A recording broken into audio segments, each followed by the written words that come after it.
Thank you very much. And thanks for the invitation to share some lessons learned and some new information about what's happening in Denmark and the European Union and how policy and market initiatives and partnerships and the organic sector itself has been driving organic breakthroughs. I'm having trouble shifting. Sorry. See what's going on here.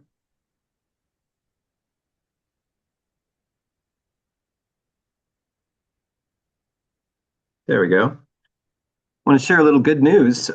Just to start with, some breakthroughs in recognition for organic farming and agroecology at the global level. Um, we've been beaten over the head for years that organics can't feed the world, that organics is a problem for climate, not a part of the solution. But science has spoken, and the IPCC, the International Climate Panel, FAO, the IUCN, that's on nature-based solutions, and the World Food Security Committee have all pointed to organic and agroecology as a powerful tool, part of the solution for food security and climate adaptation, and a host of other challenges. And that led to globally, at the United Nations Food Systems Summit, we launched the Agroecology Coalition, which has now grown to 50 countries and 150 organizations that want to scale organic and agroecology. In the European Union, organics is a central pillar of EU policy in areas where we deliver for climate, for biodiversity, water quality, and for rural livelihoods and farm incomes. We have a goal of 25% organic farm area in the European Union in 2030, and we have a very strong EU organic action plan. This action plan at the European level is charged with boosting consumption. There's a strong promotions fund putting funding into organic promotions in all member states. Research innovation, 30% of all funding in agricultural research is targeted to organic and agroecology. There are efforts to mobilize public procurement, support farm transition, of course. There's organic is now in essentially all national farm subsidy strategies, and then addressing fairness and some blockages in supply chains. And all national ministries now in the 27 countries have a focal point, and they're called organic ambassadors. And they're all together sharing best practice. And that's an area that's going to be scaled up. I just walked in from being on a panel with a director from the commission, and they've announced that they're prepared to do a new organic action plan. We've pretty much done everything in the action plan as charged, and we'll be developing a new one now. At the current moment, all 27 EU nations have organic goals. As you can see, they're very different. Some are as low as 5%, others are as high as 35% at this point. And many are working on organic action plans.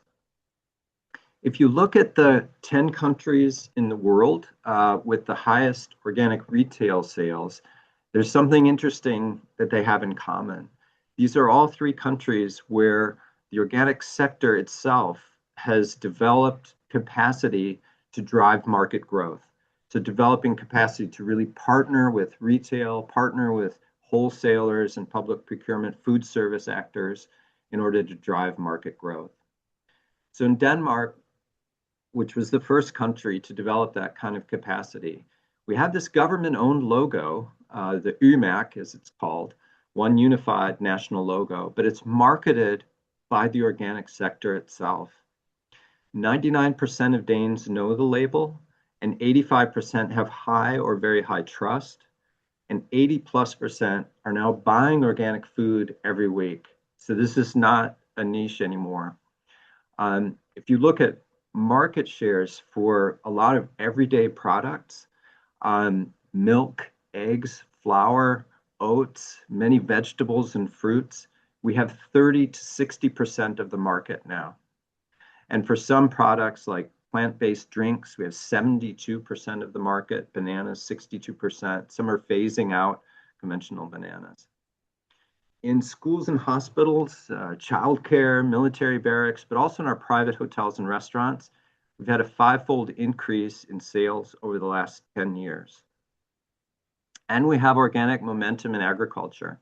We've doubled the organic area 2007 to 20, and we have a new goal of doubling again in 2030. And we have some pretty large shares of some of the types of production. So for eggs, about 25% of all eggs produced organic, and we're a big egg producer. And freeland vegetables, 30%. Actually, that's an old figure. We're closer to 40% now, and milk 13%. Organic farmers are earning more, not every year in every sector, but in most years. There's strong interest from young farmers, and not least, there's respect in farm communities. Organics is seen as, a high form of management in farming, and in leading in innovation and also being very competitive. So this is a quote from the chairman for all all farmers and food companies in Denmark, who said the organic sector creates new solutions and inspires all of agriculture. And I have to tell you, it sure wasn't like that in the beginning. We were called all kinds of things, but it wasn't. We weren't called an inspiration, um, and but through lots of working together with the conventional sector, we've changed their thinking. And none of these things, these changes really happened on their own. There's three main drivers, I think. One is strong organic policy, another is market initiatives and partnerships, and a third is the capacity of the organic sector itself standing together to drive change. And then there's a lot of, coordination and collaboration is really important in all three of these areas. Um, this organic sector capacity itself, I believe, is the most catalytic element because if you think about who's taking initiative for the market initiatives or who's driving policy development, it is often the organic sector itself, which is in the lead there. And is most often missing, including in many, many, many European countries. Um, so that's a key lesson is standing together, organic farmers and processors, investing in your organic associations, and then using that power to leverage government support so that you can support retailers and wholesalers, motivate them, motivate consumers, support farmers and food companies on their organic journey, and also impact these farm ecosystems and policy ecosystems so that they're more positive towards organics. And research shows that organic organizations are really the critical catalyst, but they need capacity building to drive change. So Organic Denmark, we've unified the organic sector. So we have farmers, processors, and traders, professional kitchens, both private and public, and the consumers as members. And then we've launched a number of other institutions, essentially our largest advisory system for organic farmers, innovation center for organic farming, an innovation center for plant-based organic production, and then a fund that buys farms and leases them to young farmers. The strength in policy builds on the why of organics. We bring solutions, and organic farming is an effective political tool, and it can win support across the political spectrum because we deliver on so many different things. We had maybe one political party that supported us in the beginning.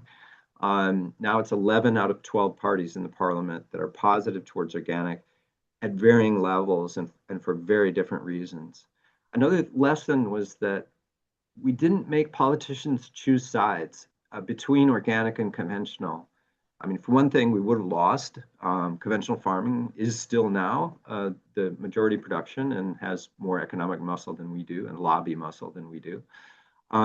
But we tried to show that in order to grow organics, they didn't need to be a critic of conventional farming.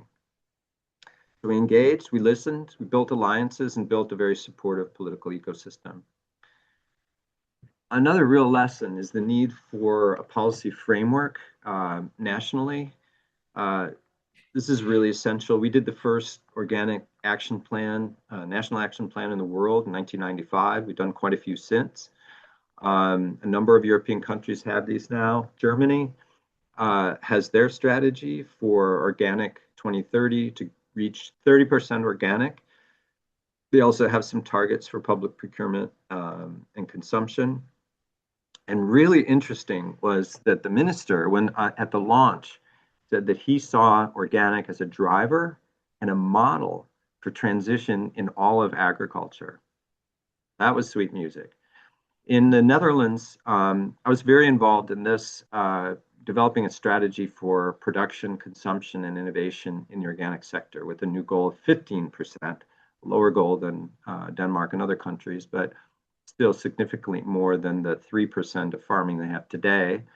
Um, and this is more like Canada, that this came from the organic sector itself, developing a strategy recommending actions for both government and for private sector actors. The ministry took ownership of a number of the actions for the policy framework. There's quite a bit of lobby work there, and launched the National Organic Action Plan.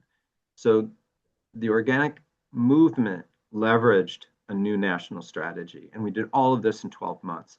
It does not have to take forever. Sometimes it does take a long time, but this happened in 12 months. I'm really inspired now by both the scientific basis for the opportunity and being very precise about the opportunity in organics for Canadian farmers and for the country. And the action plan that's been produced is just a very strong tool in lobby work going forward.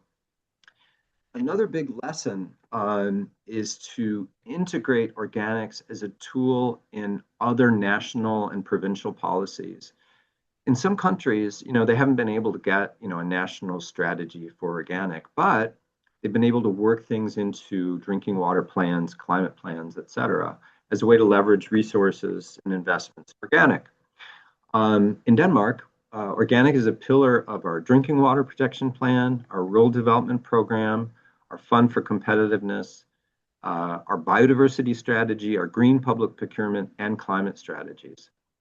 And just to give a little detail on one of those, we built organic into our national climate strategy for agriculture in 2021. So the goal of doubling up for organics is actually in our climate strategy based on the research showing 2 tons lower emissions from organic farming per hectare. We also launched the European Union's largest national investment in plant-based foods, 170 million euros.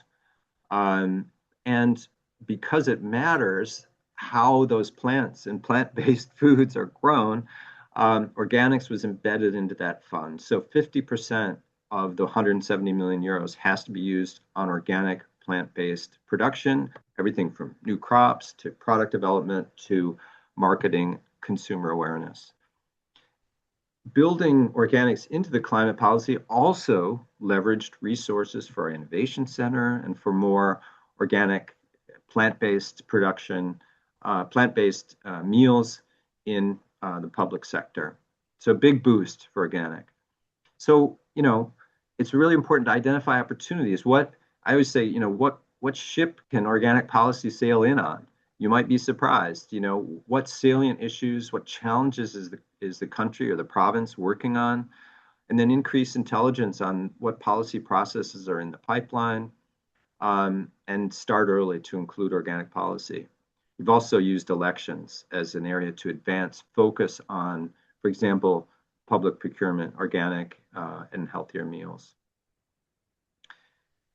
Another lesson is to have a real strong balance in the organic policies we do. Some European countries, unfortunately, have largely focused only on investing in production, so farm subsidies, et cetera, but they didn't develop their market, and that's a problem. So we encourage to use the Danish model, push and pull. So push from production, pull from the market. The policies directed directly towards farmers is mostly subsidies, advice, conversion advice. All certifications are paid for, training and demonstration activities, and of course, research and innovation in support of farmers.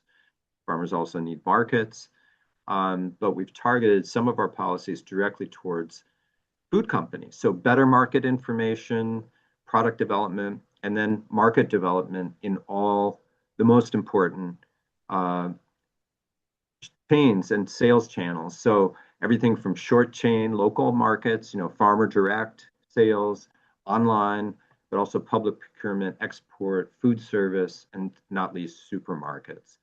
And then we've invested in consumer awareness. And all the elements here that are in red now are implemented by the organic sector itself.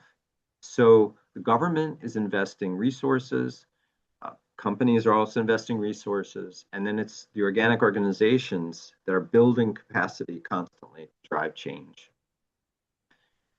Um, Another innovation was our Fund for Organic Agriculture, a very agile tool where there's a board, there are farmers there are food companies there. It's agile, they can adjust to the needs of the sector at any time. But basically, they're supporting organic advice, innovation, market development, and transition support. A super tool that is now universal. We started it just for one dairy and ended up expanding. Now it's available to all farmers.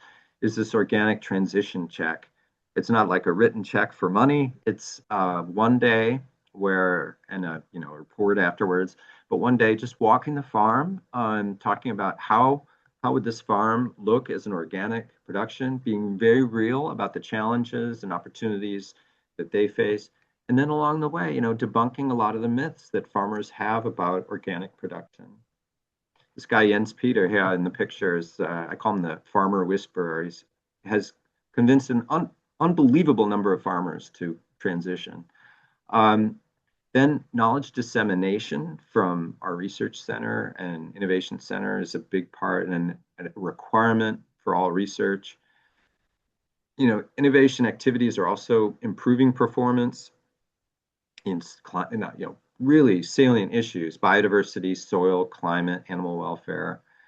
And then we invest a lot in peer-to-peer learning because farmers learn more often from each other and invent new solutions working together than some of our institutions produce. So we do barn and field schools addressing very concrete challenges and opportunities they face. The national policies have also mobilized local policy. And I really want to emphasize this because sometimes in areas where a national policy can incentivize it, but in some countries they've gone local for policy in the absence of adequate national and provincial support. Now in Denmark, this has mostly been about public procurement from the municipalities, organic leadership on climate action. So we've helped some cities reach their climate goals by working with the surrounding agriculture. And then we team up with our counties. 40% of our counties actually have worked with Organic Denmark to protect local drinking water by helping farmers in transition to organic in those areas. It's really important to get fit for influence. I won't say a whole lot about it, but all over the country. I've just been discussing this with others at a food forum today here in Europe. And building capacity. Many of our organizations here are small in many of our countries. So we do a lot of work to try to help them see how they can use their members, set clear priorities, and find allies to really get influence in their national governments. For us in Denmark, it has always started with our members, with our farmers, with our food companies, identifying needs and solutions, and then prioritizing among those, which is tough but necessary. We've also had a lot of focus on working with allies, so consumer organizations, animal welfare, climate organizations, and also the conventional farm organizations. So we've mapped allies that can add legitimacy and skills and influence to our work. And just be aware, you as organic producers bring solutions to the problems they want to solve. You're bringing a gift. You're not just asking for help. Um, but it's important to be generous, show solidarity to other organizations working on animal welfare and environment, and listening to them, because that's all part of building that kind of positive political ecosystem. We've also invested quite a bit in reducing resistance to organic among opponents. Often, this is largely the conventional farm organizations. We've invested a lot of time in dialogue, a lot of cups of coffee, our farmers, their farmers, walking farms, talking, debunking myths also with them, and just listening to their views. We've tried to use restraint in decidedly negative messaging about conventional farming. Uh, these things together, doing collaborative projects and policy, supporting them where we can, it's created a shift in mindset from organics as criticism or as the enemy, to organic farmers as colleagues. Uh, and I got to say, it's also just an appeal to self-interest and pragmatism.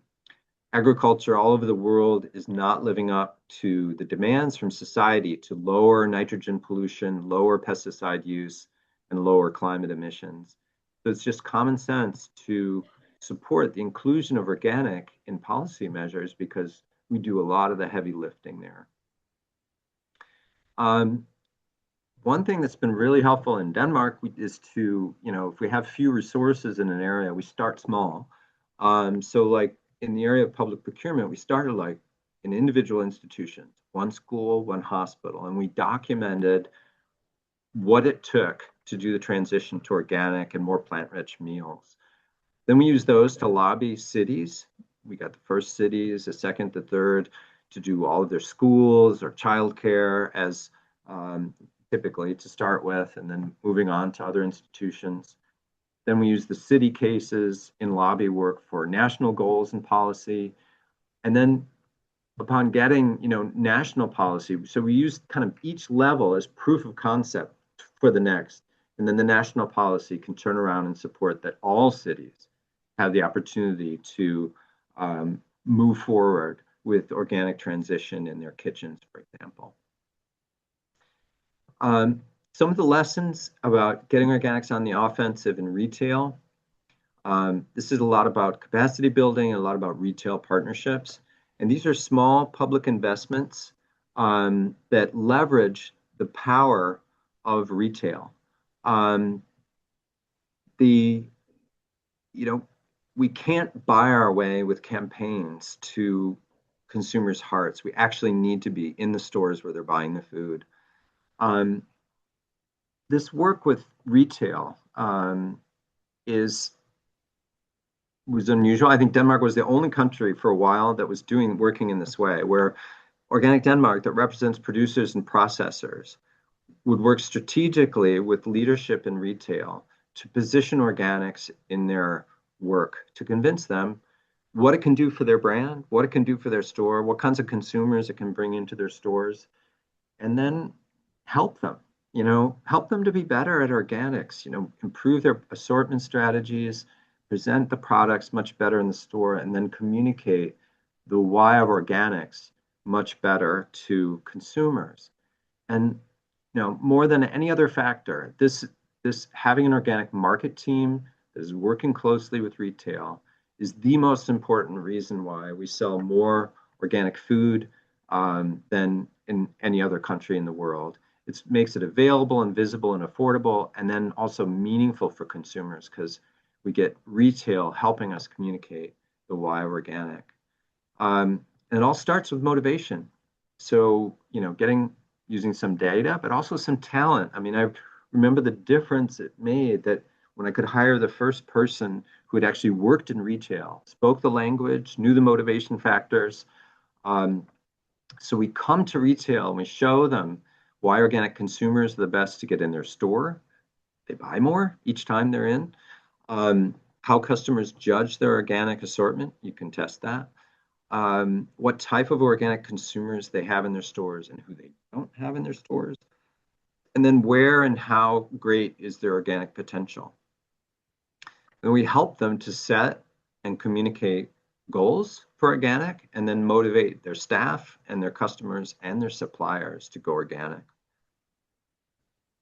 One of the really important factors is what we call the stairway, the organic staircase. We've found and proven that typically consumers are starting with some basic products. It's a little different countries, but basically milk, vegetables, eggs, fruit, oats, those kinds of things. And then the goal is to move them up the stairway.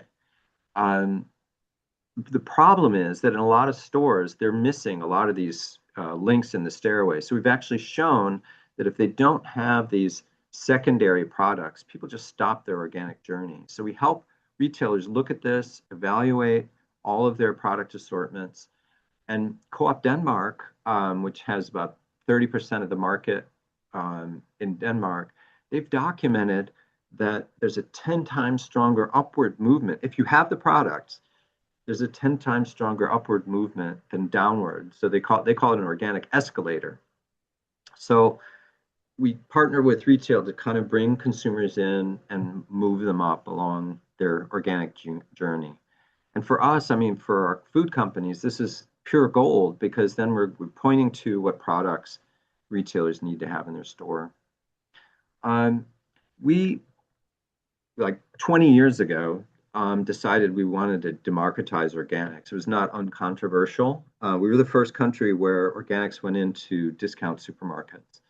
We brought a full strategy to a chain called Netto, and they did 100% buy-in. We developed this lovely slogan, everyone should be able to afford organics.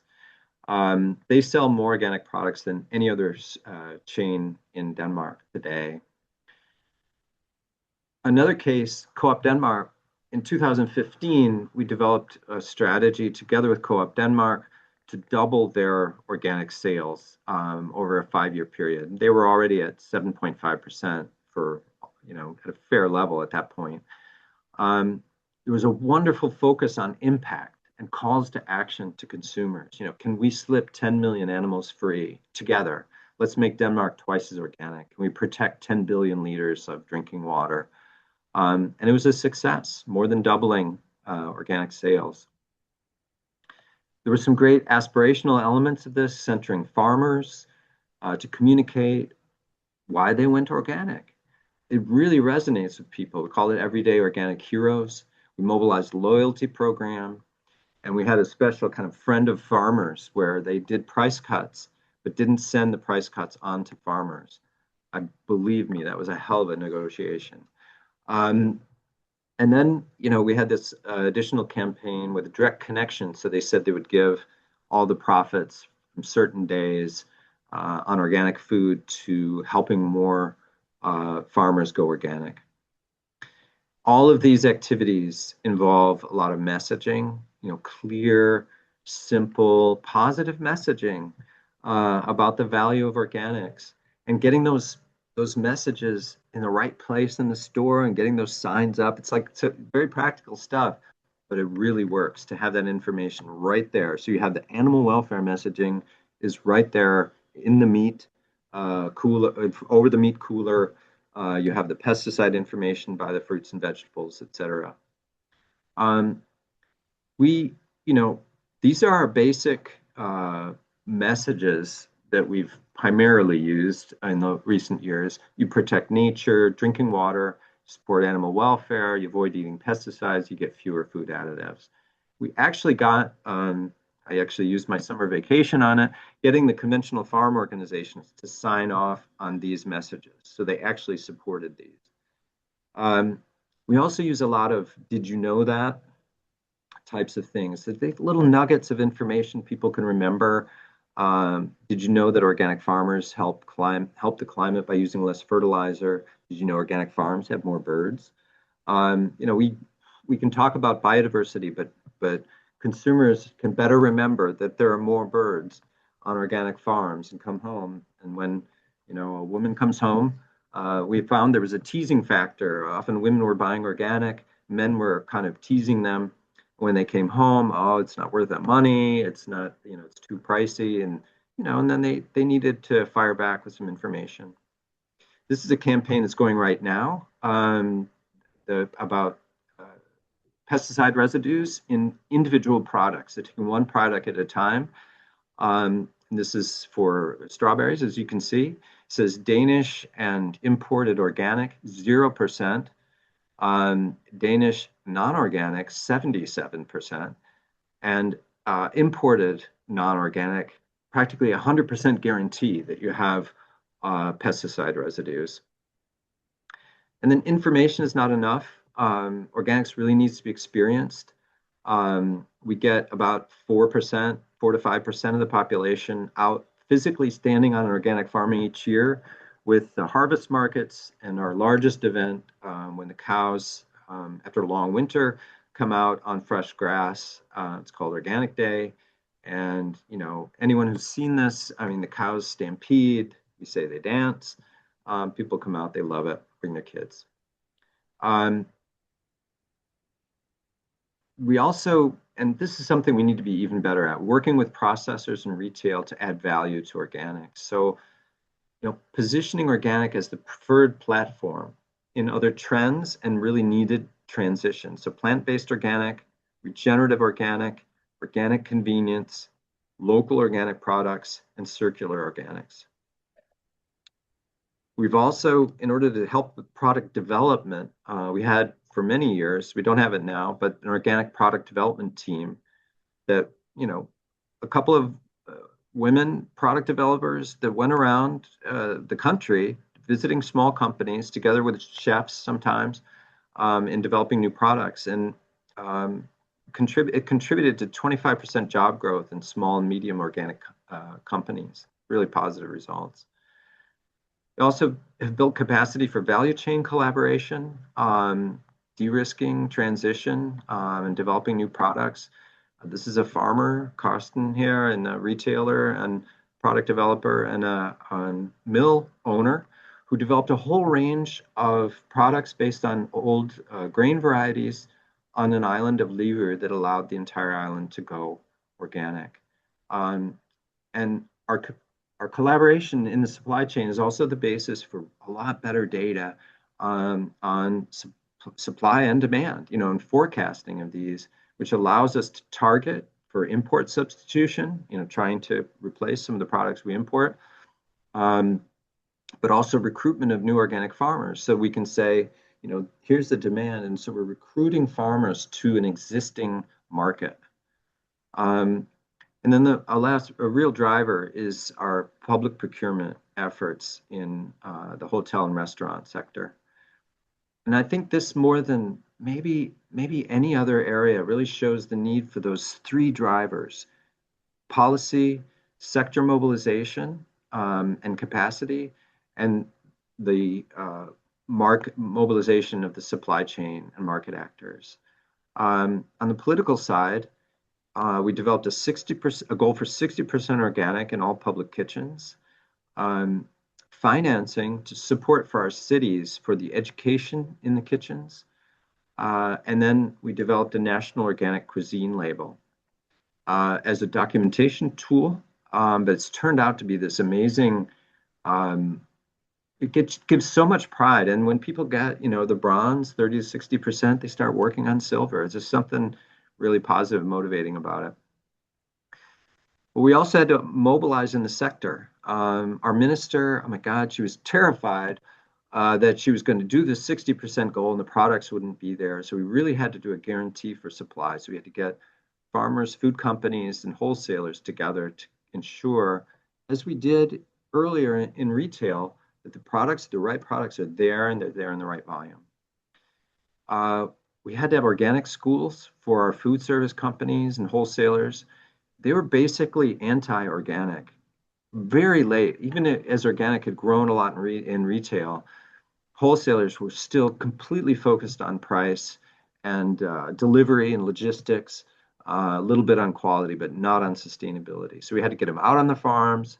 They were holding piglets, they were pulling up carrots, and they were learning what organic does for nature. drinking water and other things. So they could talk to their customers about it. Then the education in the kitchens. And then we use this motion in the public sector kitchens as a catalyst to expand in the restaurant and hotel sector, in the private sector. And from the beginning, even in the 90s, we didn't just push organic. We pushed a sustainable agenda. So less meat, more greens and root veggies, food in season, reduce waste, organic, for this kind of total healthy, organic, plant-rich, climate-friendly meals. And within the same budget, because we had reduced waste and were using less meat. And buying food in season was also gave some savings. So instead of throwing value into the waste bin, they were able to pay farmers more for the food. So everybody wins. And then we've really tried to celebrate everywhere we can the people who do all this work, to do the transition in the kitchens where they're going from, just throwing frozen stuff into an oven to actually making real food again, and making a green transition. So this is like a banner. There were banners all over Copenhagen saying they have made Copenhagen an organic capital. And at the same time, we're kind of debunking the idea that organics is just for the elite, cafe latte sipping Copenhagen people. All the people out in the public kitchens were driving this change. And we celebrate when they get their 30, 60, 90% awards. And like everybody's happy. We really got to, that has to be a part of this. So just to illustrate the impact of policy, we developed, our organization proposed this model for this 30, 60, 90% model in 2008. We developed in 2009. Basically, nothing happened. But once we got the policy support, developed the capacity in the sector to work with wholesalers and work with the kitchens, it really took off. And this model is now used in France. And about a year and a half ago, Germany basically adopted completely the same model from Denmark. So this is spreading across Europe.